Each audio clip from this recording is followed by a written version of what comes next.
सास, माँ, बहू और बेटी। नहीं नहीं, ये कहानी इन सारे के सारे रिश्तों की नहीं, बल्कि 2 रिश्तों में ही सभी रिश्तों के होने की है। अरे बहू, मेरे और तेरे ससुर जी की रोटी मत बनाना, मैं बना लूंगी, दिन तक ठंडी हो जाती है। बहू जो कि एक वर्किंग लेडी थी। नहीं नहीं माँ जी, मैं अच्छे से कपड़े में लपेट देती हूँ ना, आप क्यों मेहनत करेंगी, माइक्रोवेव में गर्म कर लेना।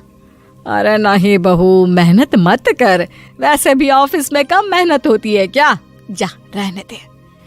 लेकिन बहू मानती नहीं, वो सास ससुर की रोटी बनाकर ही जाती है।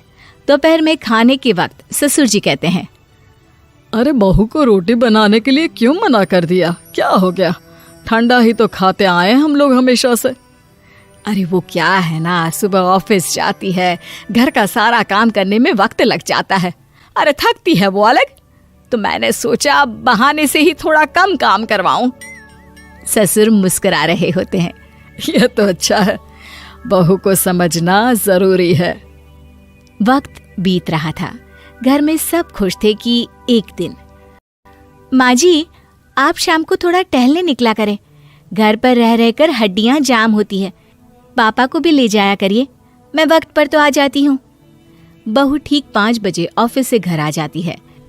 फिर चाय नाश्ता बनाकर सास ससुर के साथ बैठती, उन लोगों को सारा दिन का हाल बताती। रात को पति घर आता है। क्या बात है बेटा, ऑफिस से आकर कभी हम लोगों के साथ भी बैठा कर। अरे माँ, दिन रात काम करके मन ही नहीं करता, अगले दिन की फिर तैयारी होती है, आप और पापा ही कमरे में आ जाओ। इससे अच्छी तो बहू है, कितना भी थकी रहे, घर आकर हम लोगों के लिए चाय नाश्ता बनाना, फिर बातें करना। बहू ना होती तो हम बुढ़ा बुढ़िया तो बैठे ही रह जाते। सास और ससुर अब बहू के कहने पर शाम की सैर पर निकलने लगते हैं। सास की कई सहेलियां बनती है तो ससुर को भी कुछ बुजुर्ग लोगों का ग्रुप मिल जाता है। कैसा रहा सहेलियों के साथ शाम का वक्त? हम लोगों ने तो भाई खूब योगा किया। अरे हम लोगों को गप्पों से फुर्सत ही नहीं होती। वैसे मिसेस मल्होत्रा आज बहू के बारे में कुछ बोल रही थी। तभी वहां ऑफिस से बहू आ जाती है जो जींस और टॉप में होती है। क्या बात है माँ, क्या कह रही थी आपकी सहेली आपकी बहू के लिए? सास इस बार बहू को कुछ अलग तरीके से देखती है और उल्टा सवाल ही दाग देती है। क्या कह रही थी वो हटा, ये बता, तेरे ऑफिस में तो मर्द भी काम करते होंगे ना? बहू जो अब तक मजाक कर रही थी वो सीरियस हो जाती है। मर्द होंगे नहीं माँ जी, मर्द ही ज्यादा हैं, हम 5 ही लड़कियां हैं ऑफिस में।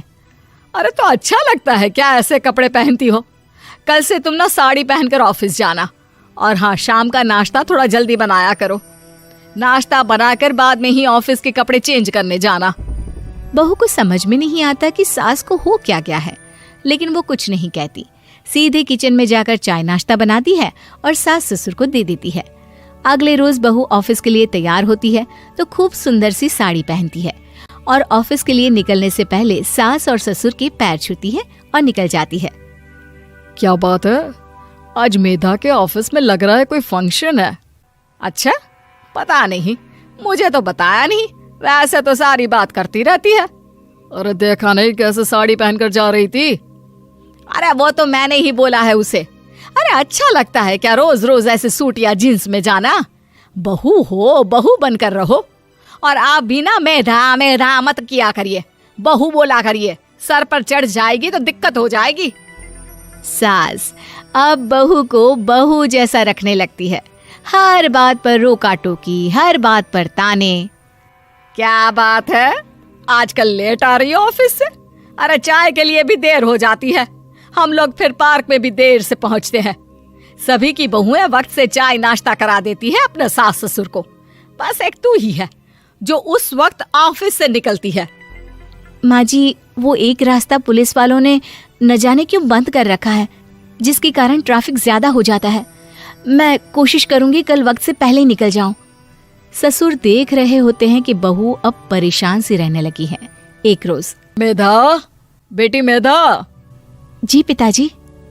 बेटा देख जरा, कौन सी टी शर्ट अच्छी लग रही है?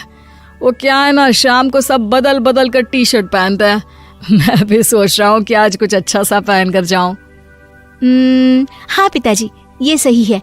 ये लाल वाली ना बहुत जचेगी आप पर। मेरे पापा पर भी डार्क रंग बहुत जचता है। क्या चल रहा है? अरे ससुर के सामने घूंघट तो छोड़ो, ऊपर से रंग बताया जा रहा है टी शर्ट का। अरे बहू, कोई संस्कार दिए नहीं है क्या तेरी माँ ने? बहू इस बार बहुत निराश हो जाती है। वो वहां से तुरंत अपने कमरे में चली जाती है। अब बहू घर का सारा काम करती, ऑफिस जाती, लेकिन साड़ी और सर पर पल्ला लेकर। एक बार पड़ोसन उनके घर आती है। वाह सुमित्रा बहन, बहू का तो रूप ही बदल दिया। ठीक किया, बहू बहू जैसी ही अच्छी लगती है। अच्छा चलती हूँ मैं। पड़ोसन के जाने के बाद सास बड़ी अकड़ के साथ कहती है, देखा मेरा कमाल, कैसे मैंने मेधा बहू को कंट्रोल में कर लिया। अब बारी ससुर के बोलने की थी। हाँ सुमित्रा, बिल्कुल ये काम तो किया है तुमने, लेकिन कभी सोचा क्या खो दिया? क्या खो दिया? मैंने तो कुछ नहीं खोया जी। खोया है, पहले बहू जब ऑफिस जाती तुम्हारे पैर छूकर तुम्हें गले लगाती, लेकिन अब सिर्फ पैर छूती है। हाँ जी, ये बात तो आप ठीक बोल रहे हैं। पहले घंटों हम लोगों से बात करती, कमरे में ना जाती, ऑफिस से आते ही खुद की चाय, खाना, नाश्ता सब हम लोगों के साथ करती, सारी बात बताती। लेकिन क्या तुम्हें पता है, बहू की तबीयत खराब चल रही है, वो माँ बनने वाली है। ये बात मुझे बेटे ने बताई कि तुम्हें बता दूं। अब सास की आंख में आंसू थे। वो समझ गई थी कि लोगों के कहने में आकर उसने क्या खो दिया। शाम को बहू घर आती है तो माँ किचन में पकोड़े तल रही होती है। अरे माँ जी, आप रहने दीजिए ना, मैं आ तो रही थी। अरे नहीं, जा तू चेंज कर ले, मैं नाश्ता और चाय टेबल पर ही लगा रही हूँ मेधा। सास के मुंह से अपना नाम सुनकर बहू को बहुत अच्छा लगता है। माँ जी, कोई गलती हो गई है क्या? मेरे होते हुए आप काम करे, ये ठीक नहीं है। संस्कारी और समझदार बहू सास को माँ समझती है, लेकिन सास की बेवकूफ़ी उसे सास ही बनाकर रखती है। बहू, मुझे भी थोड़े संस्कार और समझदार बनने का मौका दे, जिससे मैं भी बहू नहीं बेटी को देखूं तुझ में। और हाँ, मेरा होने वाला पोता क्या कहेगा कि दादी ने तो मेरी माँ को बहुत परेशान किया। बहू सास को गले लगा लेती है। नहीं माँ जी, वो कहेगा कि माँ को तो दादी ने बेटी बनाकर रखा है।